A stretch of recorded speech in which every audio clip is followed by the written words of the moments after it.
Boa noite, pessoal. Tudo bem? Boa noite, Bruno. Deixa eu só aumentar aqui. Que hoje eu mudei de casa, aí eu acho que a aula vai ser um pouquinho mais barulhenta hoje.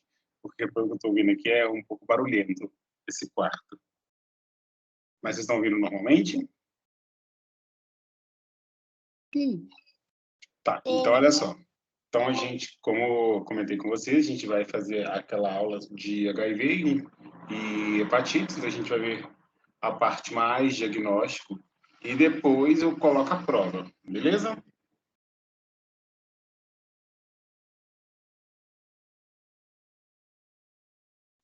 Beleza. Deixa eu só... Vocês estão vendo o slide?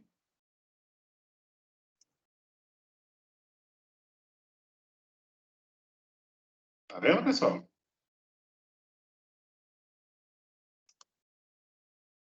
Sim, Bruno. Sim, Bruno. Tá, beleza, então. Então, olha só.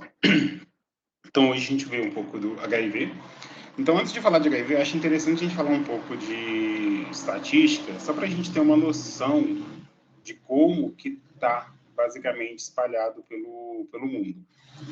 Quando vocês quiserem saber, por exemplo, de doenças, incidência, morte, tudo dessas doenças que têm abrangência global, vocês podem entrar no site da Organização Mundial da Saúde, que é bem interessante. Eles atualizam todos os anos, então esses dados que a gente está vendo são dados do ano passado. Geralmente eles atualizam no meio do ano, mais ou menos. Então, dados de 2021 vai ser atualizado lá para meados de 2022. Então, ele aqui divide o quê? Pessoas vivendo com HIV. Aí a gente tem pessoas que tomam tratamento, a gente tem pessoas que morrem com o vírus e pessoas que nem sabem que tem o vírus. Na Organização Mundial da Saúde, quando vocês fizerem uma busca de HIV, vocês vão ver que ele é bem amplo. Então, vocês têm uma possibilidade de verificar qualquer tipo de informação. Aqui eu resolvi trazer algumas informações mais relevantes, que é pessoas vivendo, pessoas que adquirem e pessoas que morreram de HIV.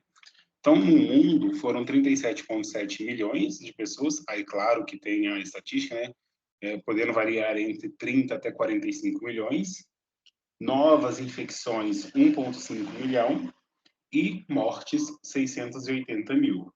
E aí é interessante que eles classificam adultos como superiores a 15 anos.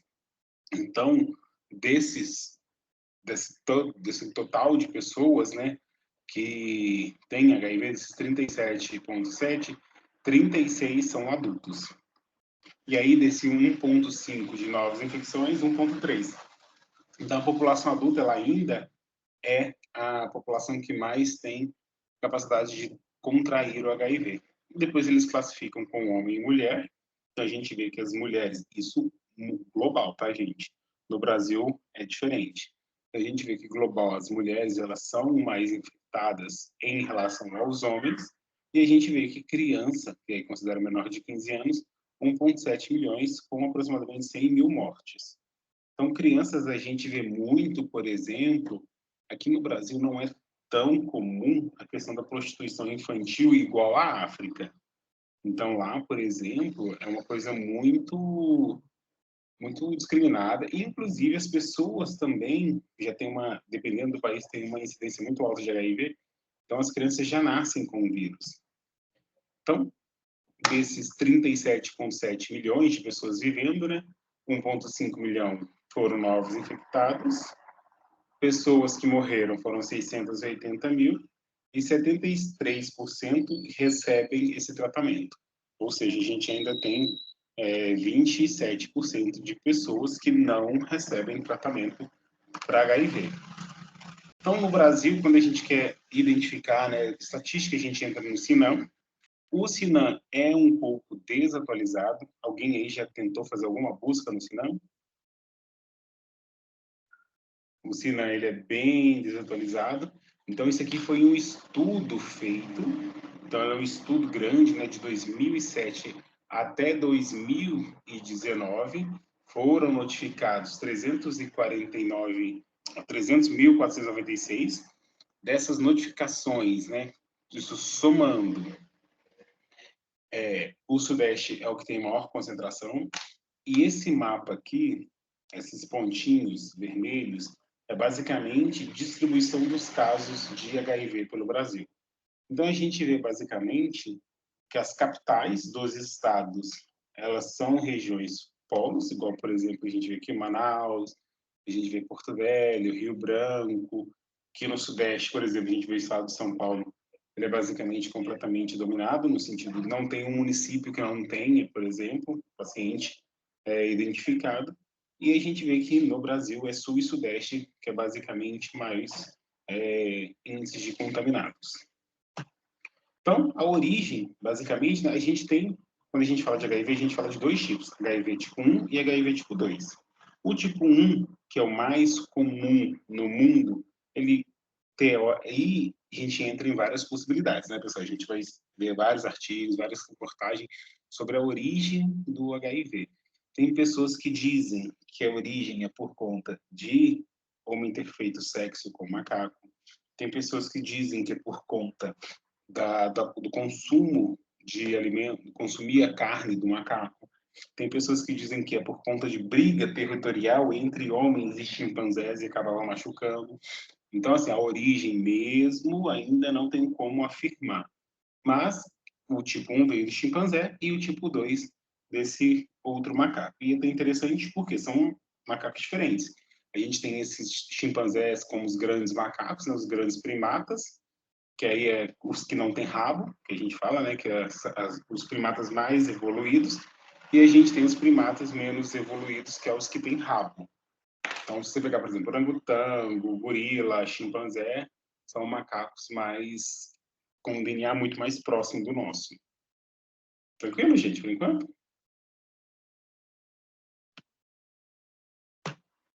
Então, Sim. basicamente, dois tipos, né? Tipo 1 e tipo 2. O 1, ele é mais frequente mundialmente. O tipo 2, ele é mais concentrado na África. E uma questão interessante é que ele tem 40% de homologia em relação ao HIV tipo 1. Quando eu falo que ele tem 40% de homologia, eu estou falando o seguinte, imagina o material genético do HIV. Eu pego HIV tipo 1 e eu pego HIV tipo 2. São materiais genéticos diferentes do mesmo vírus, só que o tipo 1 e o tipo 2, 40% são idênticos e os outros 60% são diferentes. Isso tem vantagens, se comparando. Se eu quiser, por exemplo, desenvolver uma metodologia diagnóstica baseada em informação genética, onde eu quero saber se essa pessoa tem HIV, eu preciso saber se é tipo 1 ou tipo 2, eu posso fazer um único primer, digamos assim, nesses 40% de homologia. Porque aí ele vai me falar se é positivo. Só que, como eu estou pegando esses 40% de homologia, não tem como afirmar quem é, se é o tipo 1 ou o tipo 2. Agora, se eu quiser diferenciar em tipo 1 ou tipo 2, eu tenho que fazer o diagnóstico nos 60%. E aí eu tenho que fazer dois primers específicos. Porque um específico para o tipo 1 e o outro específico para o tipo 2. Então, tem essa possibilidade, tem essa vantagem e desvantagem de ter essas homologias. Quando a gente vê as estruturas, né, a gente vê as proteínas de envelope, a gente vê GP120, GP41, eu tenho a transcriptase reversa, eu tenho proteínas de capsídeo, proteínas de matriz. O HIV ele é rico em proteínas no sentido de eu poder criar metodologias diagnósticas, porque eu tenho uma quantidade grande de proteínas que eu possa utilizar para poder fazer essa identificação. Quando a gente pega o genoma do HIV tipo 1 e tipo 2, a gente vê que ele é bem semelhante. Então, que é o que eu até falei com vocês, ele tem 40% semelhante e 60% diferente. Só que as regiões codificadoras são regiões codificadoras comuns. A diferença são as proteínas codificadas. Então, assim, ele tem uma região GAG, ele tem uma região polimerase, ele tem uma região de envelope. Então, isso é comum nos dois. Só que as proteínas que vão ser codificadas no tipo 1 e no tipo 2 podem sofrer alterações. Então, quando eu pego aqui o genoma, igual, por exemplo, eu pego essa região GAG, ela é basicamente para codificar proteínas, né, do nucleocapsídeo, proteínas do core, que é basicamente a precursora, né, o P55, que vai me dar a possibilidade de identificar mais 4 proteínas, P6, P9, P17 e o P24. O P24 ele é extremamente importante no diagnóstico, inclusive ele é a grande diferença de ELISA de quarta geração. Já na polimerase, aí eu já tenho enzimas, então P66, P51, P31, P10, e no envelope, aí eu posso ter a GP160, que é precursora da GP120 e GP41, que são também proteínas de intuito diagnóstico. Isso aqui é muito interessante porque se eu quiser desenvolver um teste para GP120, identificação de P24, eu consigo, sabendo que o HIV tipo 1, ele vai ter esses tipos de proteínas específicas. Então, esse GAG, né, quando a gente fala desse genoma, o que são essas regiões, né? Então, o gene GAG, ele basicamente vai sintetizar o capsídeo viral. Esse capsídeo viral, ele forma o que a gente chama de cone, que é basicamente isso aqui, ó. Aqui, ó, como se fosse um cone. E esse cone é aonde a gente tem a grande proteína de identificação do HIV, que é a P24. Também tem a P17 e a gente tem proteína de matriz. Mas a grande diferença, a grande evolução do diagnóstico de HIV está muito associado ao P24. Nessa região polimerase, então ele vai codificar as enzimas. Então a gente tem 3 grandes enzimas que a gente utiliza no HIV, inclusive é estudo de medicamentos, que é a transcriptase reversa, a integrase e a protease. Beleza? Então essas são as 3 principais enzimas do HIV. Nós temos também o envelope, que aí são proteínas do envelope, né? Dentre elas GP120, GP41, e a Rev, que ela é uma proteína regulatória. Então, ela vai regular a expressão das proteínas virais. Então, isso é interessante porque, de uma certa forma, ela faz o controle da taxa de multiplicação do vírus. Tranquilo, gente, por enquanto?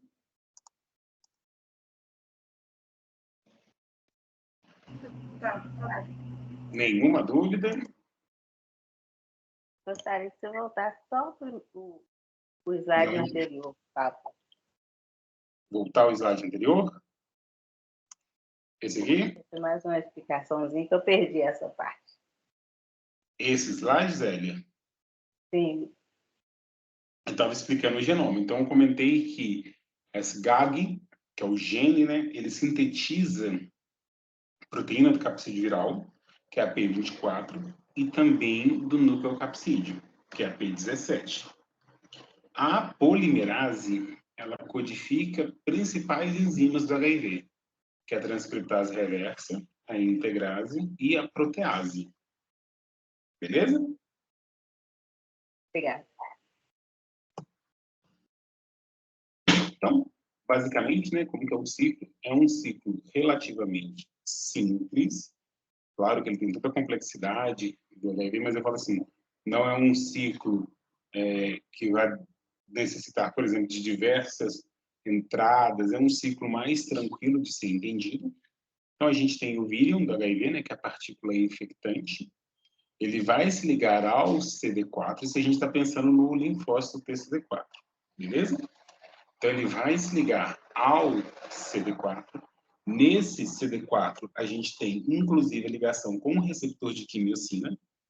Quando a gente tem essa interação entre o vírus de HIV, receptor TCD4 e os receptores de quimiocina, a gente tem a fusão da membrana com o HIV. Então, a gente vai ver que o quê? Que toda aquela parte, o HIV, ele tem envelope ou não tem envelope? Ele é um vírus envelopado ou não envelopado? Envelopado. Então, o que vai acontecer? Esse envelope ele fica retido na membrana como se ele estivesse fazendo parte da membrana, ele é absorvido pela membrana, e o que entra é basicamente o genoma do HIV. Lembrando que ele entra como RNA. O RNA ele não vai ter função no citoplasma. Ele vai ter uma função no núcleo da célula. Então, eu preciso de uma enzima extremamente importante, que é a transcriptase reversa, que ela vai fazer a transcrição reversa e vai formar um DNA que a gente chama de DNA proviral. Aí sim, esse DNA proviral, ele vai fazer uma integração com o DNA da célula humana. Quando ele faz a integração com o DNA da célula humana, ele já está apto a começar a fazer as transcrições para as proteínas do vírus. Então, a célula vai receber uma informação por citocina de multiplicação, de induzir a transcrição nuclear, porque o vírus ele vai induzir essa quantidade grande de citocinas para fazer o quê? Induzir com que um núcleo aonde tem DNA humano e o DNA do vírus comece a fazer a transcrição de proteínas do HIV. Então, depois que começou a fazer essa transcrição e tradução dessas proteínas do HIV, é tudo transportado para o citoplasma. No citoplasma, a gente vai começar a ter a montagem do vírus. Então, a gente tem a síntese das proteínas, as estruturas da parte do vírus, a parte infectante. Então, a gente tem as estruturas formadoras, eu formo novas enzimas, eu formo capsídeo, eu formo material genético, e quando tiver essa estrutura capsídica formada, para ele sair da célula, eu tenho novamente a formação de IgP120 e IgP41, que é basicamente expressa no externo do HIV.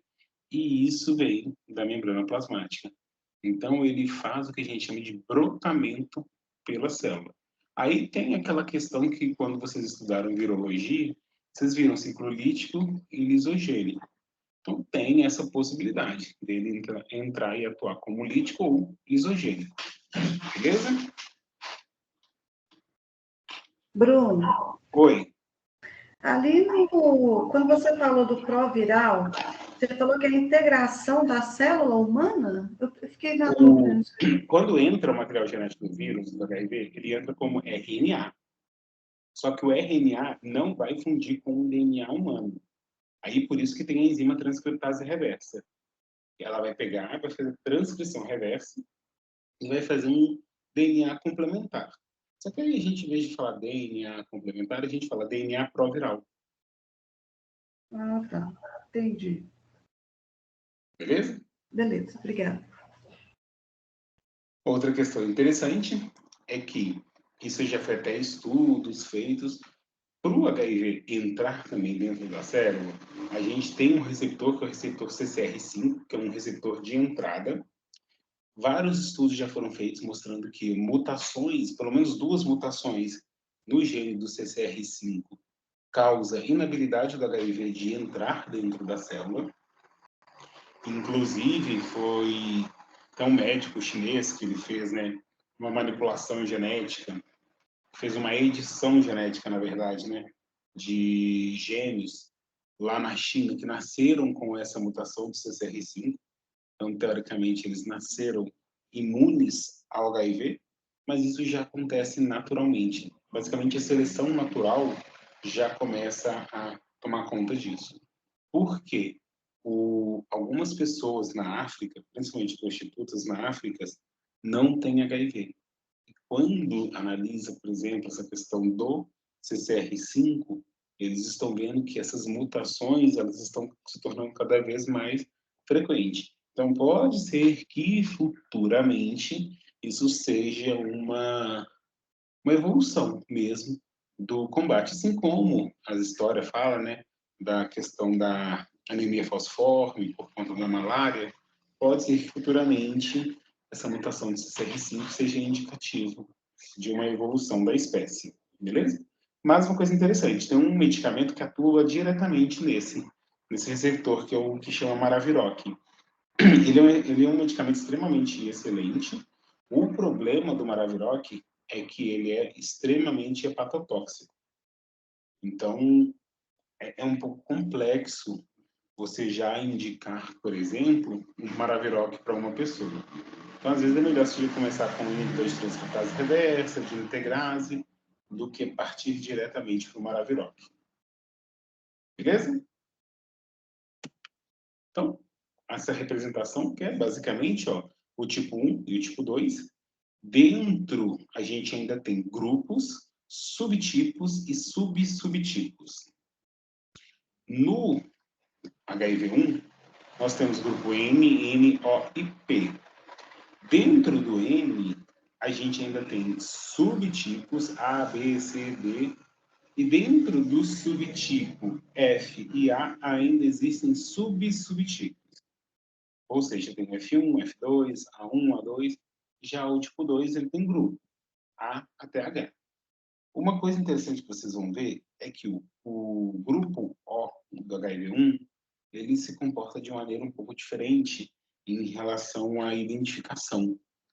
Tanto que muitos testes de HIV, quando a gente pega, por exemplo, teste rápido, eles vêm falando assim, HIV triline, tipo 3 linhas, que é basicamente HIV para tipo 1, HIV tipo 2 e HIV para o O, para o grupo O, que ele é chamado de outlier. Então, tem metodologias diagnósticas que não é triline, que não identifica o grupo O. Então, por isso que se for fazer um teste, se for comprar um teste de HIV, é preferível o que tenha a identificação de tipo 1, tipo 2 e O. Beleza?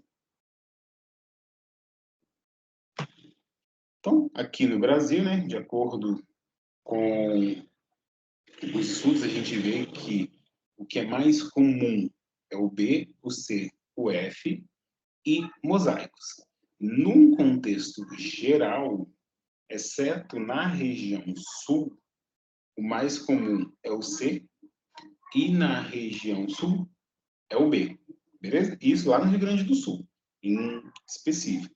Mas no Brasil, num contexto geral, o que tem maior predominância é o C, beleza? Dúvida, gente, por enquanto? Então tá. Então, basicamente, né, quais são essas fases? Então, a gente tem a que a gente chama de fase primária. Essa fase primária, geralmente, é 12 dias. Então, os vírus, eles estão localizados no linfonodo, então a gente não tem uma transmissão. Uma coisa muito comum é o que a gente tem, esse pico de viremia.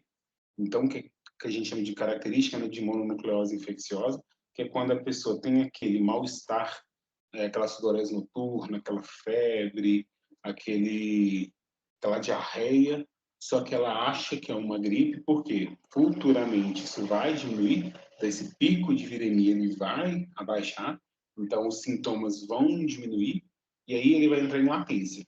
Então, a pessoa geralmente, quando ela tem os sintomas nesse pico de viremia, ela não vai perceber. Para poder fazer uma análise laboratorial de HIV, a gente tem que tomar muito cuidado com essa janela imunológica. Então, devido àquela viremia alta, eu tenho uma estimulação do sistema imunológico. Só que depois dessa viremia alta, ela baixa.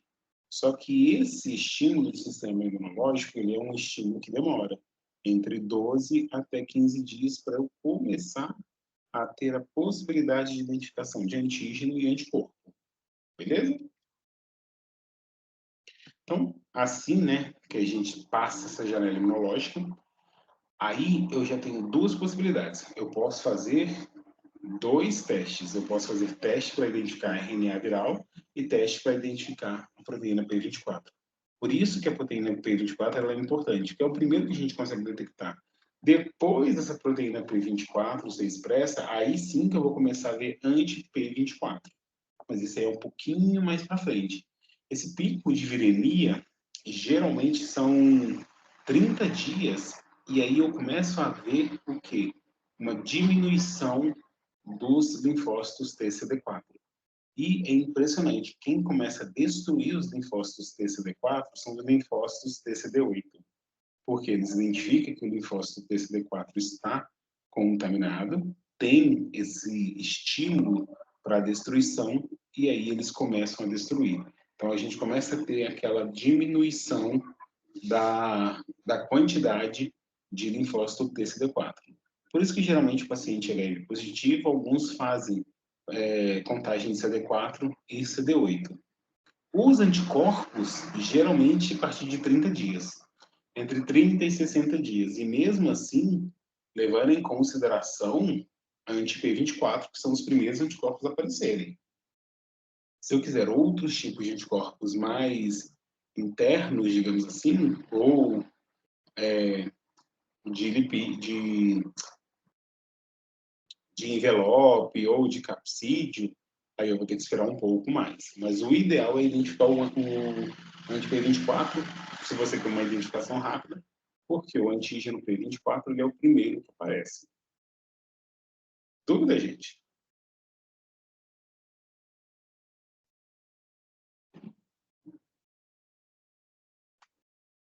Espera aí, rapidinho, deixa eu só responder aqui.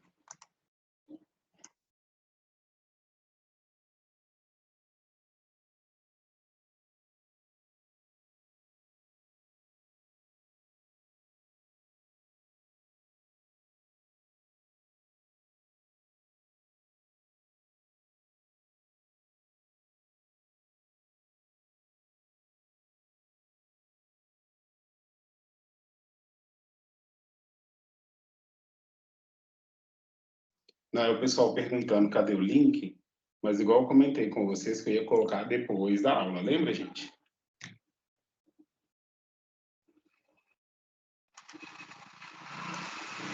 Então, pessoal, dúvidas por enquanto? Tá tranquilo. Beleza, então essa é a resposta primária. Aí que vem a questão interessante. Então, o CD8 começa a eliminar o CD4 e olha para vocês que interessante. As células dendríticas, que são apresentadoras de antígeno, elas vão identificar o vírus. Só que aí elas vão pegar o vírus e vão apresentar para o TCD4. Do que elas apresentam para o TCD4, elas contaminam o TCD4. Então, isso é uma questão favorável para o HIV. Isso aumenta a contaminação, porque além do vírus contaminar naturalmente a célula, ele ainda tem uma ajuda de células apresentadoras de antígeno fornecendo vírus para a célula. Então, depois, né, desses set point é aquele período que a gente fala de estabilização, né? Aí é variável, o HIV pode chegar até 6 meses, aí que o sistema imunológico começa a combater o vírus.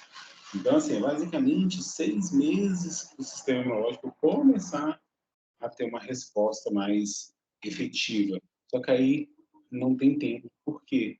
Porque o vírus ele já está numa fase ativa, já está em várias células, e se ele tiver uma fase latente, o tratamento não consegue ser eficaz.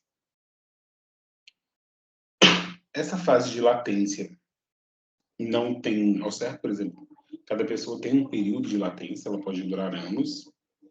Isso é o fenômeno de maior relevância, porque o que acontece? A gente tem uma ativação dessas células T por macrófagos. Só que olha para você ver, essa célula T infectada, teoricamente, ela tem que ser eliminada. O macrófago, ele vai fazer o quê? A apoptose. Ele vai fazer a fagocitose dessas células que vão entrar em apoptose. Quando o macrófago fizer a fagocitose, o macrófago também se contamina. E aí o macrófago também é uma célula apresentadora de antígeno e ele pode acabar contaminando outras células. Então, geralmente, né, a gente costuma falar, quando o paciente está com superior a 500 TCD4, geralmente é sintomáticos. Quando ele está com inferior a 300, aí ele já tem sintomas. Então, que aí que o pessoal fala, o limiar entre HIV e AIDS é basicamente essa taxa aqui, de 300 linfócitos TCD4 na contagem, que aí ele já se torna o que a gente chama de AIDS, que já começa a ficar positivo, que é basicamente isso aqui que mostra esse gráfico.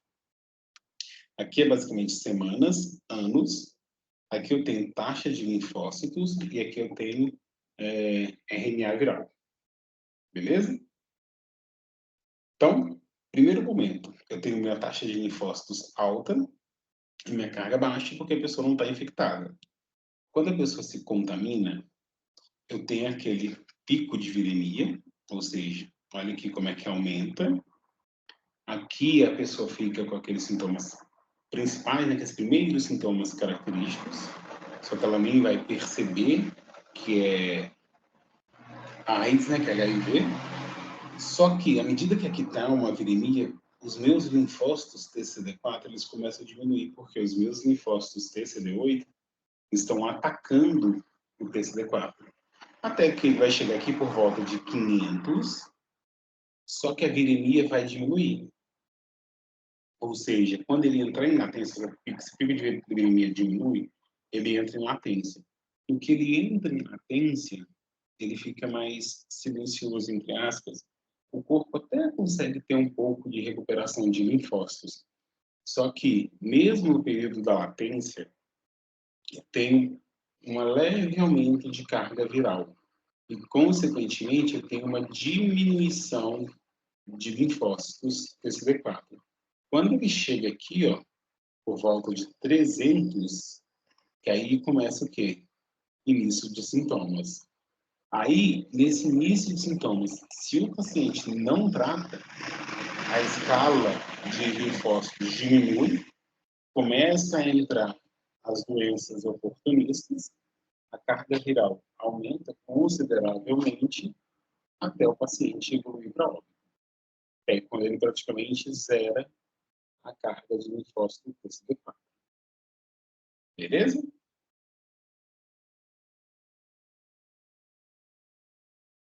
Mais ou menos. Esse gráfico aqui é tranquilinho. É só você pensar o seguinte, ó. Aqui é infecção primária. Linfócito tá alto. Não tem o vírus. Viremia diminui bastante o linfócito porque o TCD8 destrói o TCD4. A viremia diminui porque ele entra em latência. Quando ele entra em latência, o corpo até consegue recuperar um pouco dos linfócitos TCD4. Só que a latência, mesmo assim, ele começa a ter um pouco de carga viral sendo feita, só que não é tanto quanto no período de viremia. Só que aí os linfócitos também continuam a diminuir, eles continuam a morrer. Até chegar o momento que a pessoa vai ficar com menos de 300, que ela vai se tornar sintomática, aí que é a constituição do HIV, né, da AIDS. E aí, se não houver tratamento, a carga viral aumenta consideravelmente e o número de linfócitos diminui. Aí aparecem as doenças oportunistas, mesmo assim, sem continuar sem tratamento, morte. Beleza? Ok. Esse aqui é um gráfico comum do HIV. Então, primeiro, ó, a gente tem uma tendência a identificar o RNA viral, depois a proteína P24, depois IgM e depois IgG. Esse é um gráfico clássico de sorologia do HIV. RNA primeiro, para depois formar a proteína P24, depois forma o anticorpo anti-P24 IgM e IgG anti-P24. Estas daqui são as infecções oportunistas, né?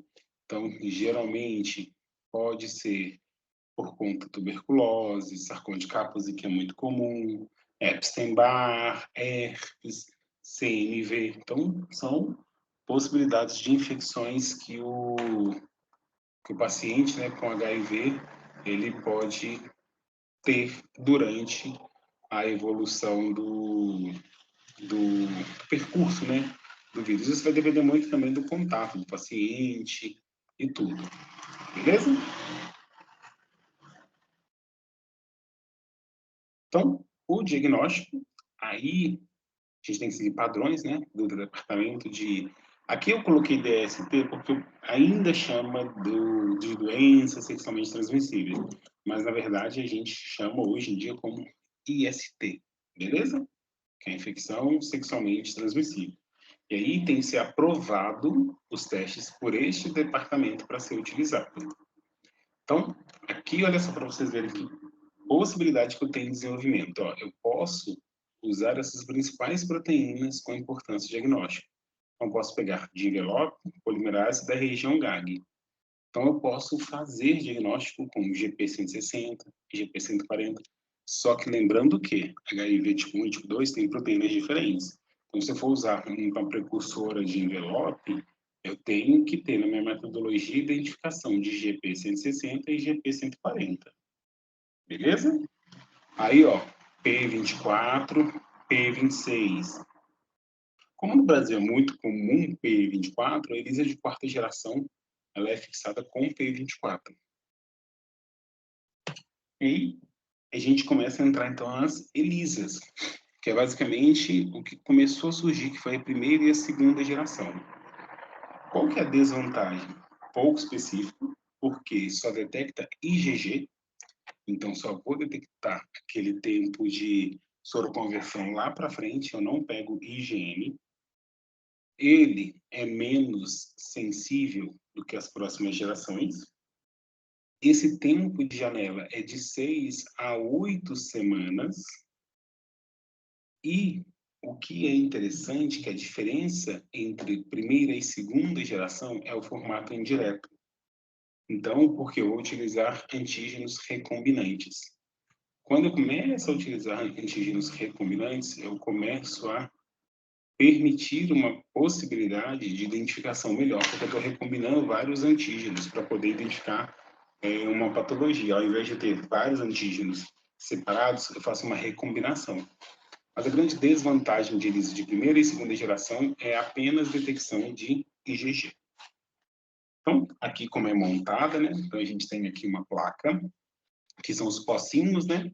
Com 96 poços. Aqui a gente tem o antígeno HIV, que ele vai identificar o quê?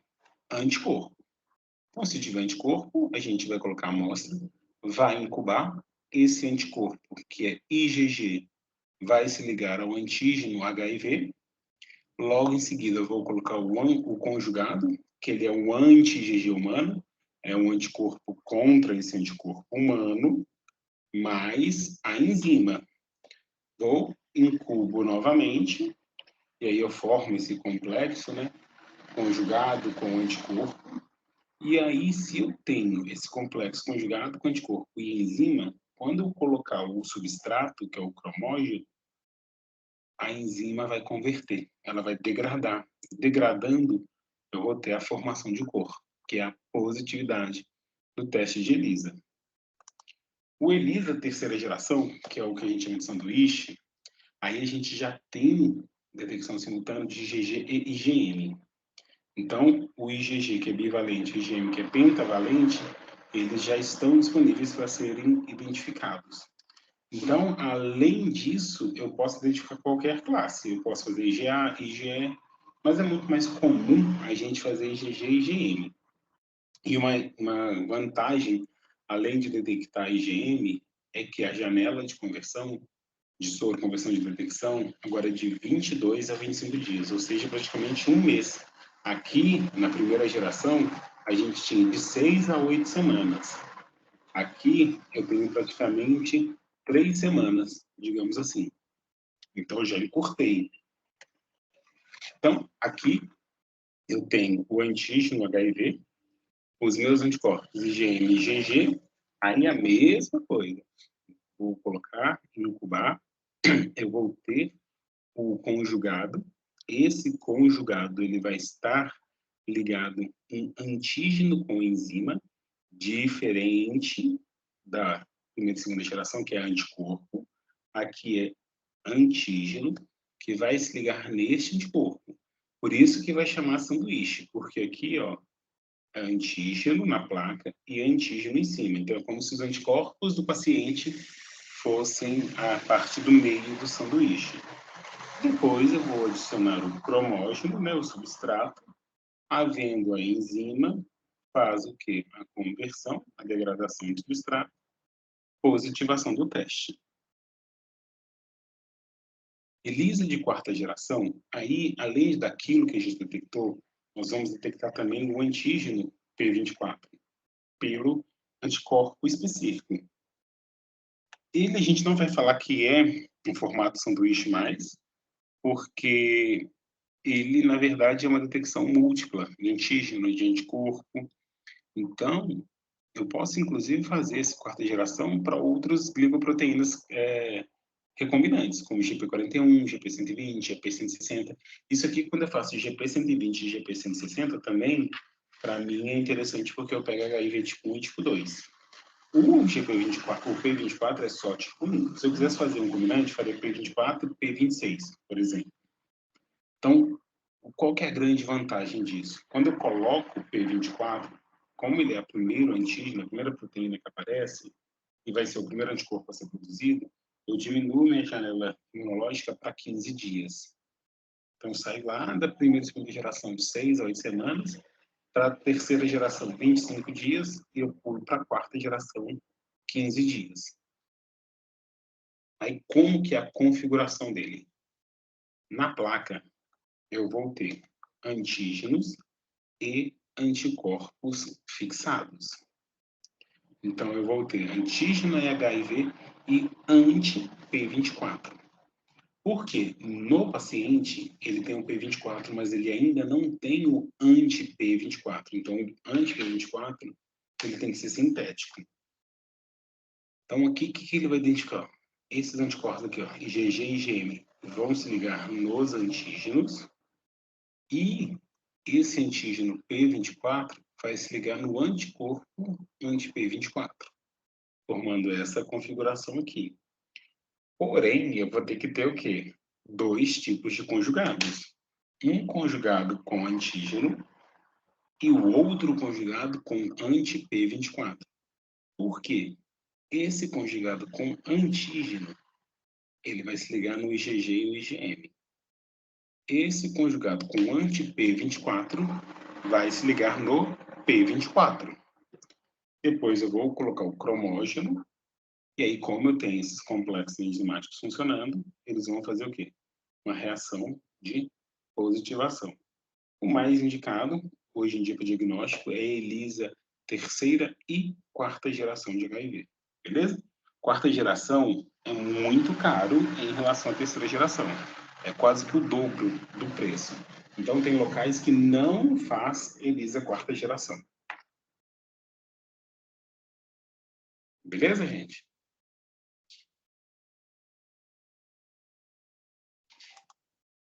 Tranquilo.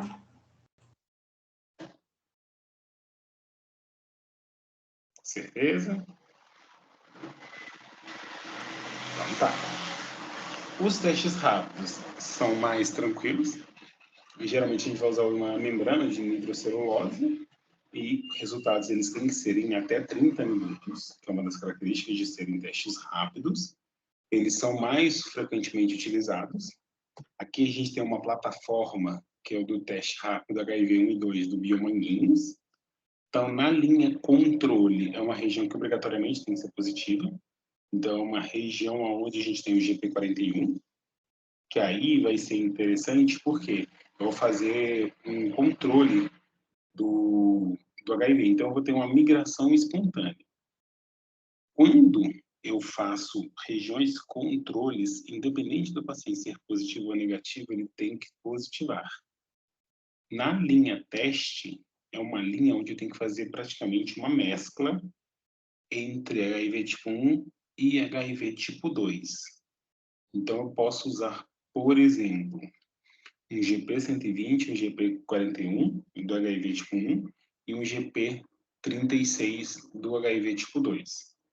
Por quê? Se eu tiver só o GP120, só o GP41, eu vou só identificar pacientes com HIV tipo 1. Se o paciente for HIV tipo 2, ele não vai identificar. Então, eu vou dar um resultado errado para o paciente. Beleza? Para vocês verem, ó, os testes, eles pegam o quê? Esses antígenos mais externos. Poderia pegar antígenos internos? Poderia. Só que o gasto tecnológico que a gente teria para poder desenvolver, por exemplo, quebrar o vírus, acessar as proteínas mais internas, é muito alto. Não justifica fazer metodologias assim. Outra possibilidade é a reação de Western blot. Estuda essas técnicas todas, a gente viu lá naquela aula de imunologia passada sobre as técnicas, a gente viu como que funciona. Então aqui, o que é interessante? Eu tenho uma fita, e nessa fita eu tenho várias regiões. Então tem, ó, proteína P17, P24, P31, GP41, P55, P66, GP120, GP160.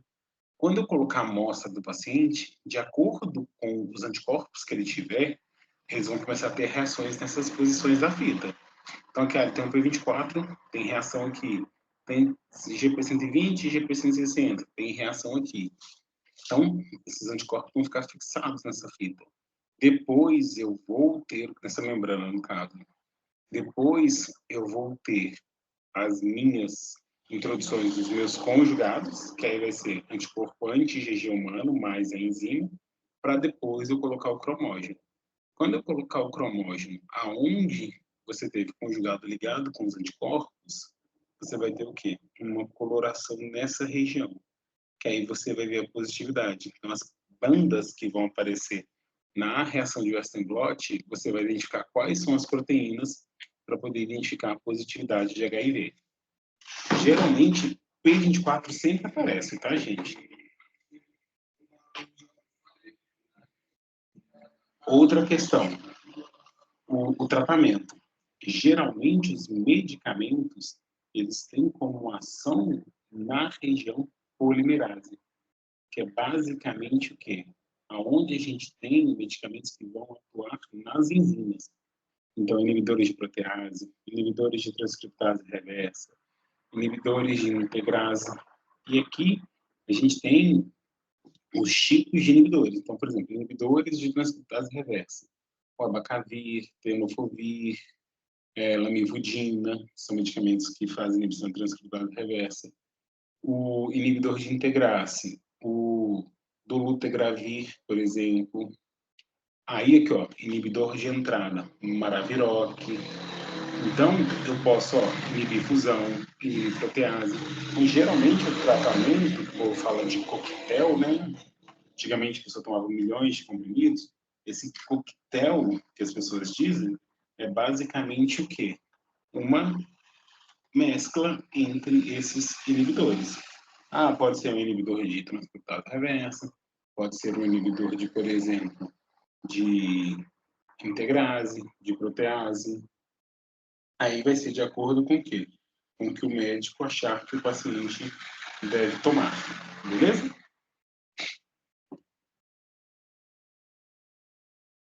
Tranquilo, gente?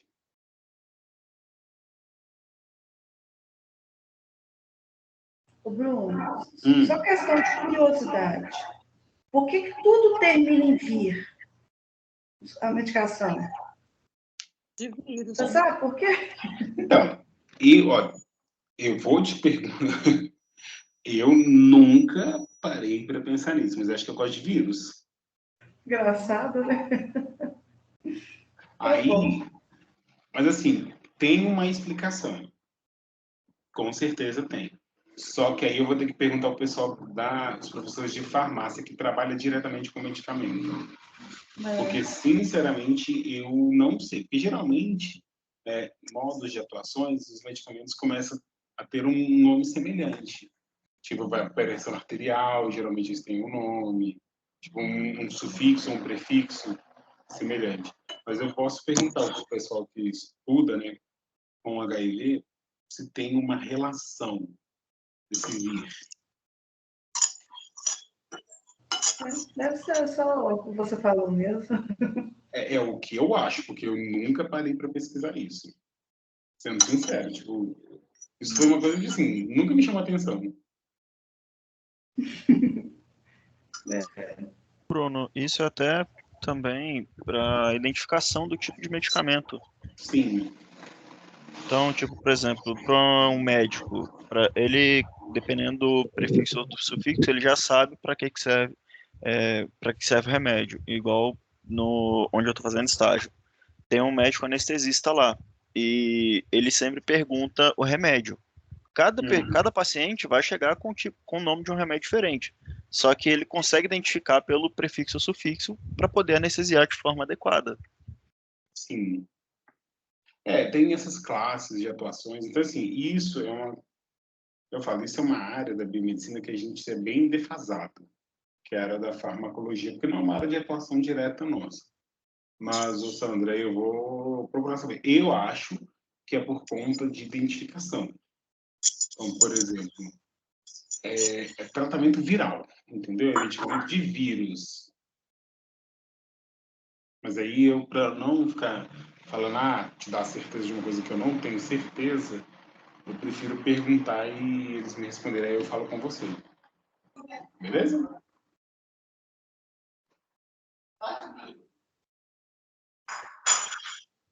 Pessoal, tranquilo, HIV?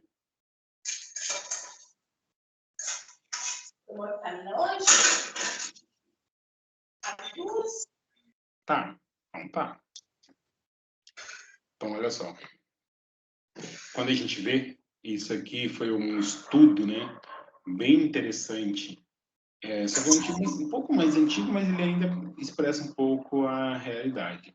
É de 2015, que foi feito uma estatística sobre as mortes, né, provenientes de hepatite viral.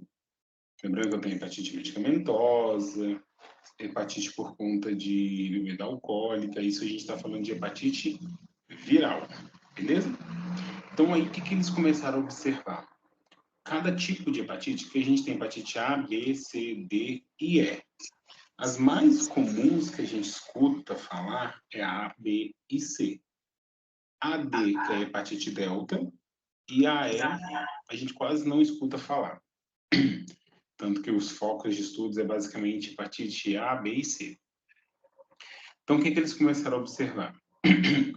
Nessas hepatites, qual hepatite o paciente poderia evoluir para um carcinoma hepatocelular? Então, eles viram que carcinoma hepatocelular pode ser decorrente da hepatite B e da hepatite C. Cirrose pode ser proveniente de qual hepatite? Hepatite B e hepatite C. Hepatite aguda, aquela parte aguda, pode ser proveniente da A, da B e da E. A A e a E, elas têm uma característica muito semelhantes. Elas não têm uma tendência a se cronificar. Então, elas têm uma tendência a ser mais branda, digamos assim. E aí, a gente vê que esse estudo, eles publicam a cada 5 anos. Então, por exemplo, 2000, 2005, 2010, 2015, aí vai ter uma publicação de 2020, só que ainda não foi publicado, para poder ver a evolução. Então, nos anos 2000, o que mais matava era a tuberculose. E em 2005 foi o HIV. 2010 era basicamente HIV e tuberculose muito próximo. E o que, que a gente tem visto com a evolução de 2000 até 2015? Um aumento considerável de mortes por conta de hepatite e, consequentemente, também uma diminuição de mortes por malária. Agora, a HIV, a gente vê que desde 2005 ela está em queda. E uma queda, de uma certa forma, acentuada. A gente vê o quê? A tuberculose em queda, mas não tão proeminente quanto o HIV. E a gente vê uma subida das hepatites. Beleza? Então, no Brasil, as mais comuns é a A, B e C. Então, 70%, né, dos óbitos que acontecem no Brasil. E isso é dados de 2017, senão não tem dados mais atuais. O Brasil ele é um pouco precário em relação à atualização desses dados. Então, é um pouco difícil, né, a gente ver. Então, a gente pega esses dados daquele estudo longo que foi feito de 2007 até 2017, então foram 10 anos. Então, daqueles, né, 40 mil casos, né, quase 40.200, a gente vê que, basicamente, o mais comum são as hepatites C, seguida por B e seguida por A. As pessoas acham que a hepatite B ela é a mais comum, mas basicamente a gente tem a C, a B e a A. Por quê? A B o pessoal toma vacina. A gente tem ampla cobertura vacinal. Agora, as demais as pessoas não tomam, não têm conhecimento, por exemplo, as pessoas não sabem o que é hepatite C. Então, por isso que a hepatite B as pessoas têm mais receio. E aí existe a vacina, né, digamos assim, amplamente difundida, então as pessoas têm mais noção em relação a como se prevenir, digamos assim, da hepatite B. Então, outra questão, aí isso aqui foi um estudo mais amplo ainda, né, de 99 até 2017, então a gente teve quase 720 mil casos notificados, e o que é interessante? Se você parar para pensar, isso são, aí a gente tem praticamente 18 anos de notificações. A gente tinha menos de 1 milhão de pessoas. Basicamente, às vezes era subnotificado a hepatite. Depois de campanhas do governo, que começou a ter mais adesão da população, campanha de vacinação, campanha de testagem e tudo. Vamos se parar para pensar, 1 milhão de pessoas tiveram contato com o vírus. Ou seja, tem pessoas que têm hepatite C, ou hepatite B, ou hepatite A, e não sabem que tem. Então, estima-se que 0,71% da população seja contaminada. E muitas delas, às vezes, nem sabem que é contaminada. Beleza? E dessas que são contaminadas, praticamente mais da metade é elegível a fazer o tratamento, porque tem o vírus circulante no sangue. Ou seja, eles podem, inclusive, transmitir, dependendo do vírus que for. Então, basicamente, né, a gente coloca esse amarelão, que é uma das características que as pessoas chamam de hepatite, que é o amarelão, que é por conta da destruição dos hepatócitos, consequentemente, você leva à alteração da metabolização de bilirrubina, consequentemente, você tem alteração da conjugação de bilirrubina, você tem acúmulo de bilirrubina e você tem aquela característica de ficar amarelado. Então, isso é por conta do distúrbio hepático que o vírus causa nos hepatócitos. Então, a fonte, né, da hepatite A, isso é só viral, tá, gente? Da hepatite A é fezes, hepatite B, C e D, sangue, e hepatite E, fezes. A hepatite A e E, elas têm comportamentos muito semelhantes. Então, transmissão, fonte de vírus, se fica crônico ou não, prevenção é bem semelhante. Então, como é por fezes, as pessoas falam, ninguém vai comer fezes, né? Mas a questão é, beleza, mas uma água contaminada e uma fruta contaminada que foi lavada com uma água que estava contaminada. As pessoas que têm costume de ir em feira e pegar essas frutas, uvas, por exemplo, já colocar na boca sem lavar. Ah, não é só uma fonte possível de hepatite, mas também é uma fonte de outros tipos de doença, tipo giardia, alguma infecção bacteriana. Então, isso tem que tomar muito cuidado. A B, C e D, basicamente por sangue. Então, percutânea, posso ter por conta de furo, posso ter por relacionamento sexual, por exemplo. Então, qual que é basicamente a prevenção da B? A prevenção da B, de uma certa forma, vacina. Você pode tomar vacina para você se prevenir, mas também tem o quê? O pré e pós-exposição. Então, você tem que ficar atento para não ter exposição. Então, você não pode ter uma pré-exposição nem uma pós-exposição. Tem que não ter exposição. Por quê? Esse tratamento que as pessoas vão com acidente de trabalho receber não é para HIV, não é para hepatite, é para HIV. Então, tem gente que pensa que é qualquer tipo de doença, que seja por acidente de trabalho, seja sexualmente transmissível. Na verdade, esse tratamento é para HIV, beleza? Quem aí tem mais de uns 30 anos deve ter pegado uma época, lá na meados da década de 90, teve um surto de hepatite A no Brasil. Muita gente teve hepatite, acho que foi final de 80 e início de 90, se não me engano. Foi 92, 80, tipo assim, 89, 90. Teve um surto de hepatite A no Brasil. Então, muita gente aí, que é mais velha, possivelmente teve hepatite A. Dúvidas por enquanto, gente?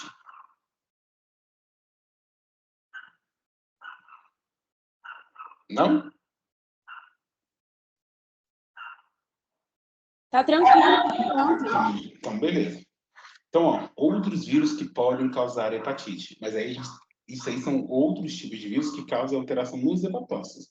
Mas não é essa hepatite que a gente está falando. Então, por exemplo, CMV, EBV, febre amarela e rubéola também podem causar alterações significativas nos hepatócitos. Mas não é hepatite viral dessas tradicionais, tipo A, B, C, D e E. Beleza? Então, a OMS estima que 2 bilhões de pessoas já tiveram contato com o vírus da hepatite B, ou seja, se levar em consideração, vamos colocar lá 8 bilhões de pessoas, 2 bilhões é muita gente. E no mundo, cerca de 325 milhões de pessoas, né, são portadores crônicos de hepatite B e 170 milhões de hepatite C. Então, assim, é muita gente sendo crônica para hepatite B e hepatite C. São as que mais chamam a atenção por conta da evolução. A hepatite D, que é o que a gente chama de hepatite delta, ela tem uma particularidade. O material genético dela geralmente está associado com outro vírus de hepatite B, de hepatite. Geralmente, a hepatite delta ela está associada com a hepatite B. Então, por isso que geralmente ela é a gente não tem um costume de ter tanto circulante hepatite delta no Brasil quanto, por exemplo, a hepatite B. Então, geralmente, né, a gente tem os períodos, que é o período de incubação, que é o tempo que o vírus precisa para poder se desenvolver. Esse tempo é variável. Tem pessoas que são 30 dias, tem pessoas que são 40 dias. Então, esse período geralmente pode gerar em torno de uns 28 dias, mais ou menos. Aí nós temos a fase prodrômica, que é quando são sintomas inespecíficos. O que só vai chamar a atenção das pessoas, geralmente, para a hepatite é a presença de icterícia, que é a fase ictérica, que aí, por exemplo, diminui outros tipos de sintomas, como febre, diarreia, mas aí a pessoa está amarela, é hepatite. Os demais sintomas, as pessoas às vezes nem associam que pode ser uma hepatite. E depois a gente tem a fase convalescente, que é quando já desaparece essa icterícia, a gente tem essa recuperação e aí as pessoas ficam com essa síndrome pós-hepatite, que é basicamente o quê? Uma metabolização hepática mais deficiente, uma metabolização de gorduras mais deficiente, a pessoa que consumir, por exemplo, uma quantidade maior de frituras tende a passar mal, porque a metabolização dos lipídios ela é um pouco prejudicada por conta dessa sequela da hepatite. Então, isso, algumas Bruno, pessoas... Oi. a hepatite é o medicamento? Dá para ouvir? Não entendi. O que é hepatite medicamentosa? Isso, ela enquadra em qual dessas aí ou não enquadra? Não, na verdade, isso aqui a gente está falando das hepatites virais. Porém, a hepatite medicamentosa, ela tem evolução diferente. O medicamento ele já vai causar uma destruição do hepatócito. Então, a icterícia já é mais proveniente. Geralmente você não vai ter, por exemplo, febre, coriza, entendeu? Você não vai ter sintomas típicos de uma infecção viral. Entendi. É mais pela dificuldade de metabolizar. Isso, o metabolismo hepático fica mais comprometido. Uhum. Aí aqui, ó, mostrando o período de incubação, né? Cada um tem um tempo diferente, ó. Hepatite A, aproximadamente... Peraí. Hepatite A, aproximadamente 30 dias. Hepatite B, podendo variar de 15 até 180 dias. Hepatite C, média de 80 dias. A hepatite D, aproximadamente de 15 a 60. E a hepatite E, de 15 a 60. É muito comum de vocês verem as pessoas falando HBV, HCV, HDV, HIV, ao invés de falar hepatite A, muito mais fácil falar HIV ou HBV, que é hepatite B, vírus, hepatite A, vírus. Beleza? Então, aí vem as formas ictéricas. Então, na hepatite A, entre 5% e 10% que vão desenvolver das pessoas que são menores de 6 anos. Já nos adultos, 80% dos adultos desenvolvem a fase ictérica. Hepatite B, 30% fase ictérica. Hepatite C, de 18% a 26%. HDV e HEV, aí é variável. Não necessariamente não tem uma estatística que fala realmente quantos por cento de pessoas vão desenvolver essa fase ictérica. Então, diagnóstico. Aí tem o diagnóstico bioquímico, que aí o diagnóstico bioquímico, ele não é um diagnóstico, ele é um diagnóstico indireto, porque são marcadores hepáticos, mas não necessariamente são marcadores, por exemplo, que vai te falar que é uma hepatite viral, pode ser algum problema hepático, por exemplo, uma cirrose, dependendo, mas TGO, TGP, fosfatase alcalina, gama-GT, isso são indicativos. Bilirrubina, então isso são mais marcadores indiretos. O interessante dos vírus é você fazer uma sorologia, por exemplo, ou você fazer uma metodologia de biologia molecular. Por quê? A sorologia, ela é tradicional de todos. Então, ó, vírus, pico de vírus, produção de IgM, produção de IgG. Tranquilo. Essa sorologia, ela é tradicional nas hepatites. Não tem muito mistério. Isso serve para hepatite A, hepatite B. Então, presença do vírus, aumento de IgM e depois IgG. Na sorologia, como por exemplo do HIV, da hepatite A, quando a gente tem o anti-HIV total e o anti-HIV-N, eu tenho duas possibilidades. Aqui, eu só estou vendo IgM. Aqui, eu estou vendo todos os anticorpos. Então, se positivar no anti-HIV total, eu não sei qual é o anticorpo. Eu não tenho como saber se é M, se é G.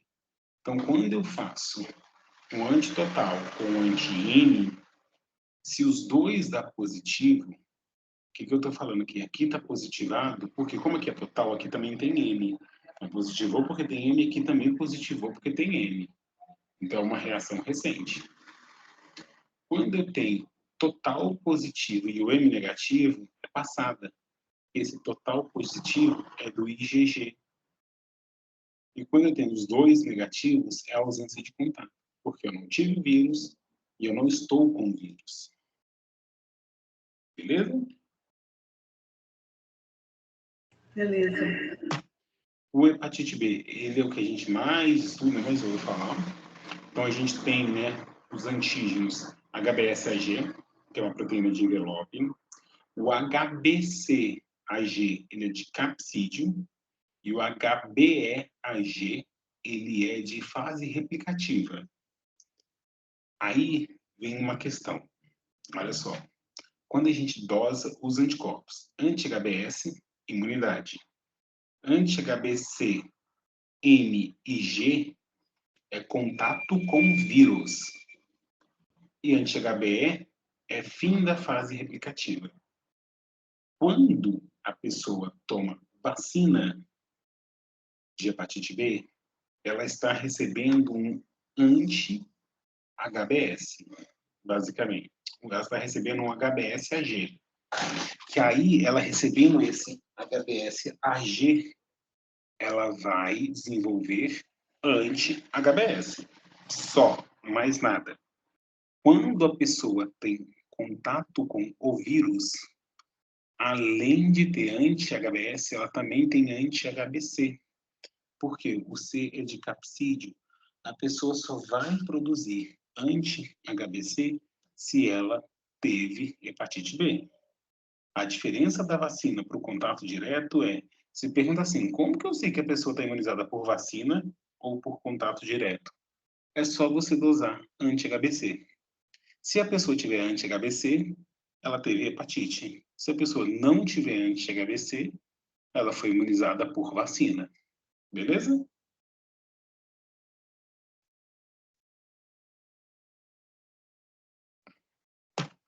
Tranquilo, gente? Então, aqui, ó, HBsAg, né, é o primeiro marcador. Consequentemente, o anti-HBs é o único anticorpo que confere imunidade. Anti-HBc e IgG são marcadores de infecções virais. O anti-HBe é um marcador de replicação. E o HBV-DNA geralmente é indicativo quantitativo. Aí você pode fazer para acompanhar a evolução, e aí, ou aumento ou diminuição. Mas geralmente a gente não faz. Geralmente a gente faz HBsAg, no máximo um anti-HBc. Então, o diagnóstico pode ser pesquisa de antígenos, né? Ou pesquisa de anticorpo. Antígenos HBsAg e HBe, anticorpos anti-HBs, anti-HBe e anti-HBc. Posso fazer provas quantitativas ou qualitativas pelo material genético do vírus. Eu posso fazer PCR em tempo real, eu posso fazer, por exemplo, quimiluminescência, eu posso fazer ELISA, eu posso fazer várias possibilidades de técnicas. A sorologia clássica, né? Isso aqui é uma pessoa que teve vírus, porque, ó, HBsAg, aí depois, ó, anti-HBc total, ou seja, se a pessoa tem anti-HBc, é porque a pessoa teve contato com o vírus. Aí, ó, diminui, né, anti-HBc-M, e a gente vê o anti-HBs subindo. Aqui, ó, é a pessoa desenvolvendo a imunidade contra o HBV. Então, o HCV, ele é um pouco diferente, porque ele é basicamente anti-HCV, então eu não tenho essas variações, anti-HCV-BS, eu não tenho, é basicamente HCV-RNA. Então, ou eu vou ver o anti-HCV ou eu vou ver o HCV-RNA. Se eu ver HCV-RNA, é porque eu estou numa fase ativa. O anti-HCV é uma fase já de produção de anticorpos. E posso, inclusive, fazer a genotipagem. Então, métodos de diagnóstico. ELISA. E se eu for usar ELISA, eu tenho que usar os peptídeos P21 e P23. Então, posso fazer anti-P21, anti-P23, para poder fazer essa identificação. Então, uma pessoa que tem, né, HCV positivo, ou eu posso fazer um teste rápido, por exemplo, eu faço uma dissecção do genoma por PCR, essa pessoa ela precisa fazer um tratamento imediato por conta da possibilidade de evolução para a fase crônica do HCV. Inclusive, HBS, AG, HCV, sífilis, faz parte tudo de programas de controle de infecções sexualmente transmissíveis. O HCV ele não é, teoricamente, sexualmente transmissível, mas ele entra dentro dessa parte de controles. Então, quando a gente tem, por exemplo, esses meses de hepatite, aí entra todas as hepatites, beleza? Então, perfil sorológico. Por isso que eu falo que marcador TJ e IgP é bem instável, marcador indireto, porque eu vejo eles são bem variáveis, mas o que eu preciso ver realmente é o anti-HCV, para poder fazer essa identificação do HCV. Beleza? Tranquilo, gente?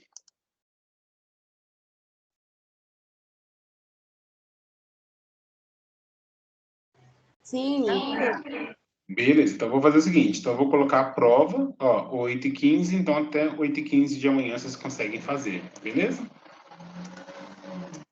A prova vai estar na parte 1, tá, gente?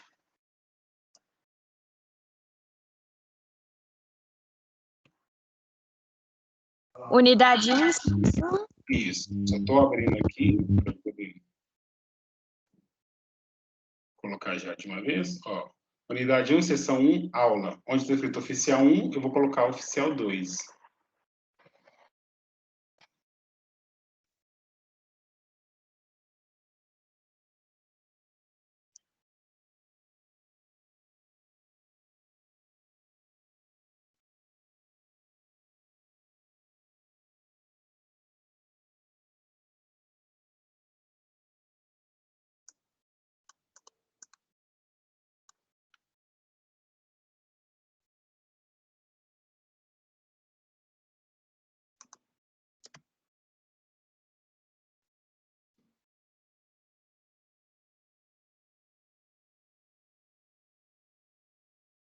Vê se aparece para vocês aí.